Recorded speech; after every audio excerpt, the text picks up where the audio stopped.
먼 옛날 조선의 남쪽 해안가의 청해라 불리는 작은 포구 마을이 있었습니다. 그곳에 강민준이라는 청년이 살고 있었지요. 그는 어릴 적 아버지를 여의고 병든 어머니를 홀로 모시며 살아가는 마을에서도 소문난 효자였습니다. 우리 아들, 이 늙은 어미 때문에 고생이 많구나. 내가 언젠가는 꼭 우리 아들에게 좋은 색시를 데려다 줄 터이니. 어머니, 저는 괜찮습니다. 제게는 어머니만 계시면 됩니다. 그럼 말씀 마시고 어서 약이나 드십시오. 민주는 그리 말하며 애써 웃어 보였지만 어머니의 기력은 날이 갈수록 쇠약해져만 갔습니다. 그러던 어느 날 민준이 일 나간 사이 홀로 잠이 든 어머니의 꿈에 그토록 그리워하던 죽은 남편이 나타났습니다. 여보, 그동안 홀로 아들을 키우느라 얼마나 고생이 많았소. 서방님, 이제 저를 데리러 오신 건가요? 어서 저를 데려가 주세요. 아직은 때가 아니오. 당신이 아직 이승에서 해야 할 일이 남아있으니? 그 말과 함께 남편이 아내를 휙 밀자 어머니는 꿈에서 깨어났습니다. 놀랍게도 오랜 시간 알아누웠던 몸이 깃털처럼 가벼워져 있었습니다. 서방님, 제가 해야 할 일이 도대체 무엇이란 말입니까? 해답을 찾기 위해 남편의 묘로 향했지만 굳은 비만 내릴 뿐 아무런 답도 들을 수 없었습니다. 실망한 채 집으로 돌아오던 어머니는 마을 어귀 후미진 골목에서 어떤 소리를 들었습니다. 빗속 담벼락 아래 몹시 남루한 차림의 어린 처녀가 쓰러져 신음하고 있었습니다. 아이고, 아가씨. 괜찮은 게요. 이런 곳에서 쓰러져 있으면 어떡하나. 어머니는 이것이 남편이 말한 해야 할 일이라 직감하고 기운이 펄펄 나는 몸으로 처녀를 들쳐 업고 집으로 향했습니다. 그날 저녁, 일을 마치고 돌아온 민주는 깜짝 놀랐습니다. 어머니, 몸이 괜찮으십니까?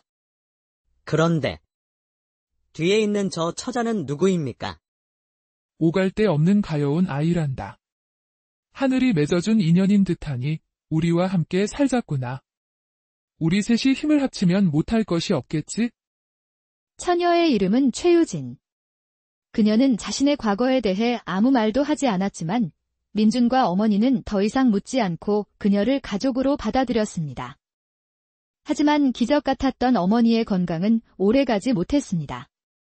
처녀를 데려온 다음 날 어머니는 마지막 힘을 다하셨는지 거짓말처럼 숨을 거두셨습니다. 1년 후 민주는 어머니의 위패 앞에서 인사를 올렸습니다. 이제 그의 곁에는 아내가 된 유진이 있었지요. 서방님, 오셨습니까? 어서 들어와 식사하시지요. 유진은 여전히 말이 없고 무뚝뚝했지만 민주는 그런 아내와 함께 있는 것만으로도 행복했습니다. 그러던 어느 날 조선 팔도에서 가장 크다는 한강 상단이 청해 마을을 찾아와 큰 장을 열었습니다. 부인, 마을에 큰 상단이 온 모양인데 함께 구경 가시겠습니까?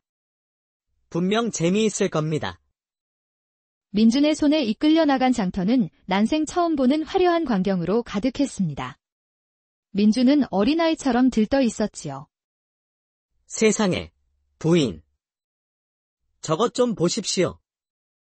사람이 하늘을 나는 것 같습니다. 참으로 신기하지 않습니까?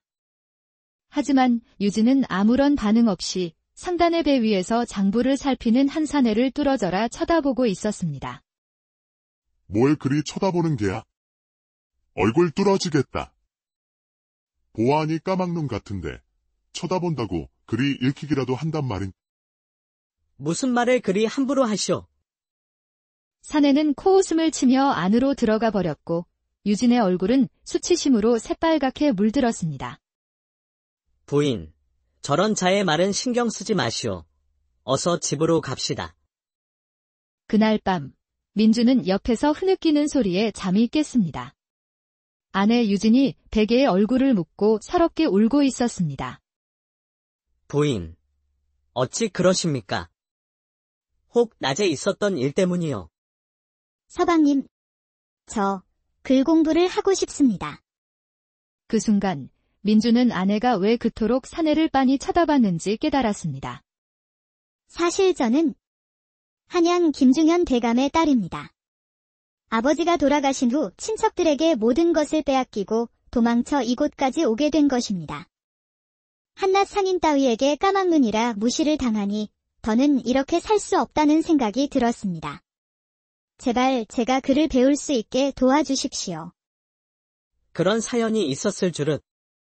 부인, 그간 참으로 고생 많으셨소. 걱정 마시오. 제가 어떻게든 방도를 찾아보겠습니다. 그날 이후 민주는 밤낮으로 일을 했습니다. 집신을 삼고 새벽같이 일어나 나무를 하며 아내의 글공부 비용을 마련했지요. 유진 또한 남편의 고생이 헛되지 않도록 밤늦도록 공부에 매진하여 얼마 지나지 않아 웬만한 글은 모두 읽고 쓸 수 있게 되었습니다. 그러던 어느 날 밤, 유진은 곱게 단장하고 술상을 차려 민준을 맞았습니다. 서방님, 그동안 고생 많으셨지요.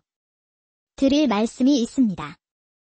유진은 글을 배우게 된 덕분에 편지를 보내 헤어졌던 어머니를 찾게 되었다고 말했습니다. 서방님께서 허락하신다면 한양에 계신 어머님을 뵙고 오고 싶습니다. 다만 여비가 만만치 않으니 저 혼자 다녀오는 것이 좋을 듯합니다. 허, 당연히 다녀오셔야지요. 여비는 걱정 마시오. 내일 당장 마련해드리겠습니다.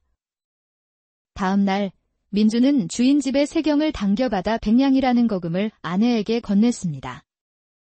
부인, 몸조심해서 다녀오시오. 무슨 일이 생기면 꼭 편지를 남기셔야 합니다. 민주는 아내의 모습이 수평선 너머로 사라질 때까지 손을 흔들었습니다. 그러나 금방 돌아오겠다던 아내는 1년이 넘도록 나타나지 않았고 편지 한 통 없었습니다. 민주는 빚더미에 앉아 절망에 빠져갔습니다. 이복의 민준이. 자네 부인이 돌아왔네. 어서 마을 주막으로 가보게. 그토록 기다리던 소식에 민주는 신발도 신지 않은 채 주막으로 달려갔습니다. 부인. 어디 계시오? 부인. 마침내 주막 안에서 아내를 찾았지만 민주는 그 자리에 얼어붙고 말았습니다. 아내는 값비싼 비단옷을 입고 지난날 자신들을 모욕했던 바로 그 사내의 품에 안겨 교태를 부리고 있었습니다. 아, 당신이었군. 자, 여기 당신이 준 돈 100냥이요. 값을 치렀으니 이제 됐지요. 나는 이분과 함께 살기로 했으니 당신도 그 돈으로 알아서 살 길 찾으시오. 부인. 어찌 이럴 수가 있어. 분노한 민준이 사내에게 달려들었지만 그는 사내의 주먹 한 방에 쓰러지고 말았습니다. 서방님, 이런 천한 놈 때문에 힘쓰지 마세요. 더러워서 피하는 겁니다. 가시지요.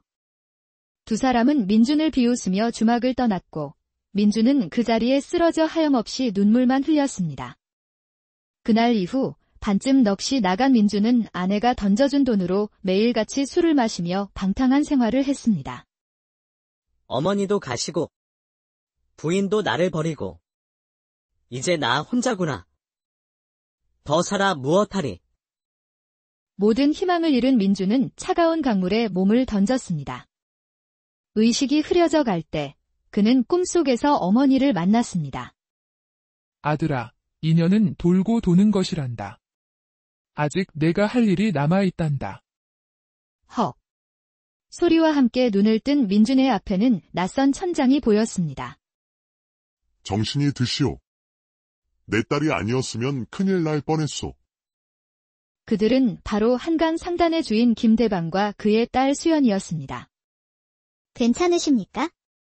어젯밤 꿈에 별이 강에 떨어지는 것을 보고 놀라 나가보았다가 물에 빠진 당신을 발견했답니다. 당신은 어떻게든 살아야 할 운명인 것 같아요. 그러니 저희와 함께 지내요. 생전 처음 보는 이들의 따뜻함에 민주는 다시 살아가 용기를 얻었고 눈물을 흘리며 감사를 표했습니다. 민주는 상단의 일원이 되어 성실하게 일했습니다. 그는 곧 김대방의 신임을 얻게 되었지요. 자네, 우리 상단을 위해 글 공부를 해보는 것이 어떤가?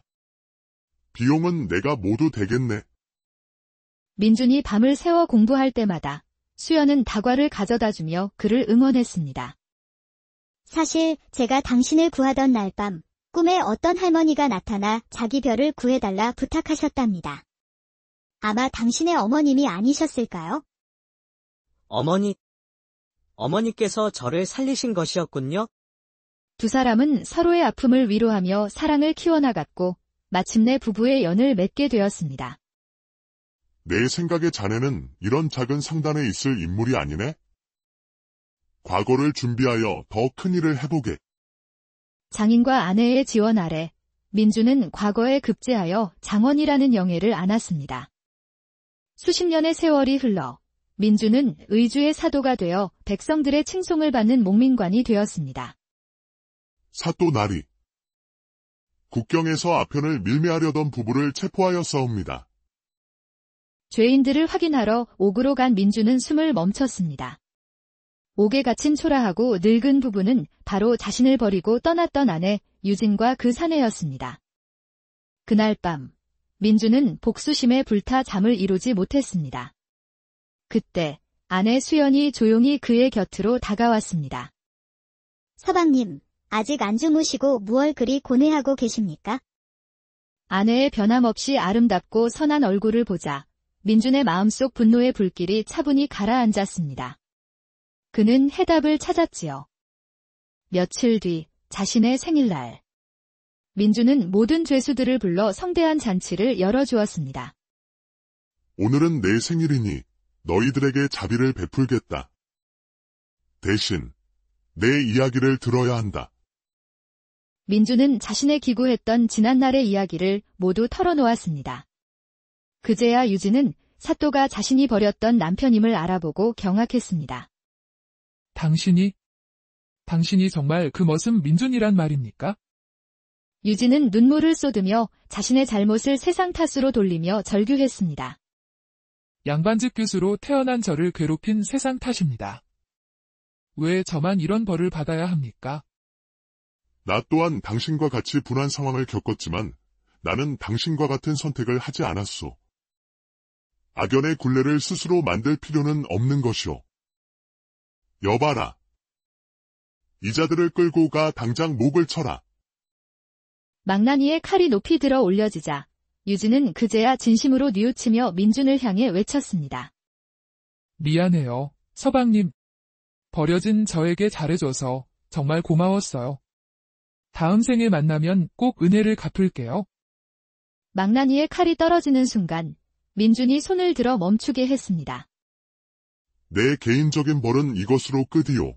나는 당신을 용서했으니 이제 내게 빚진 것은 없소. 당신이 아니었다면 지금의 나도 없었을 테니 어찌 보면 우리는 서로에게 은인이기도 하오. 민주는 두 사람을 풀어주었고 유진은 어린아이처럼 흐느끼며 감사 인사를 반복하며 사라졌습니다. 아내 수연은 그런 남편의 손을 자랑스럽게 잡아주었습니다. 정말 잘하셨습니다. 서방님이 저들의 은인이 되어주셨으니 저들도 누군가의 은인이 되어주겠지요. 인연은 돌고 도는 것이니까요. 민주는 하늘을 올려다보며 인연은 돌고 돈다던 어머니의 말씀을 떠올렸습니다. 그 후 민주는 더욱 어진 마음으로 나라를 다스렸고 그의 곁에는 평생의 인연인 아내 수연이 언제나 함께하며 행복하게